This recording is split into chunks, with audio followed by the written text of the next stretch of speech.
অভিনয়ের জগতে নিজের স্বাভাবিক অভিনয় ও সংযত উপস্থিতির জন্য আলাদা পরিচিতি তৈরি করেছেন আয়েশা খান। উপস্থাপনা দিয়ে ক্যারিয়ার শুরু করলেও নাটক ও ওয়েব কন্টেন্টে অভিনয়ের মাধ্যমে দর্শকের আস্থা অর্জন করেছেন তিনি। এবার প্রসন্ন রহমান পরিচালিত শেকড় সিনেমার মাধ্যমে বড় পর্দায় অভিষেক হল এই অভিনেত্রীর।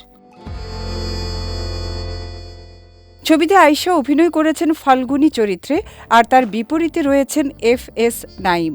অভিবাসী মানুষের আত্মপরিচয়ের সংকট, শেকড়ের টান এবং প্রিয়জনদের সঙ্গে সম্পর্ক পুনর্গঠনের গল্প নিয়ে নির্মিত হয়েছে সিনেমাটি।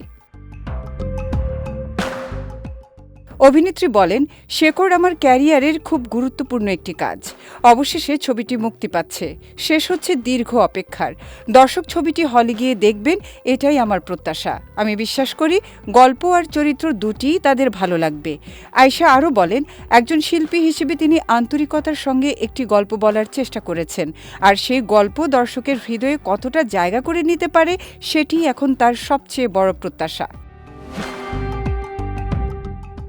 তবে এই সিনেমার পরই নতুন কাজে ব্যস্ত হচ্ছেন না আয়েশা। তিনি বলেন, আমি এখনও শিখছি, ভুল করছি, আবার সেই ভুল থেকেই নিজেকে গড়ে তুলছি। চাই আরও পরিণত একজন অভিনেত্রী হিসেবে কাজে ফিরতে। তাই আপাতত তিনি অভিনয় দক্ষতা বাড়ানোর দিকেই মনোযোগ দিচ্ছেন।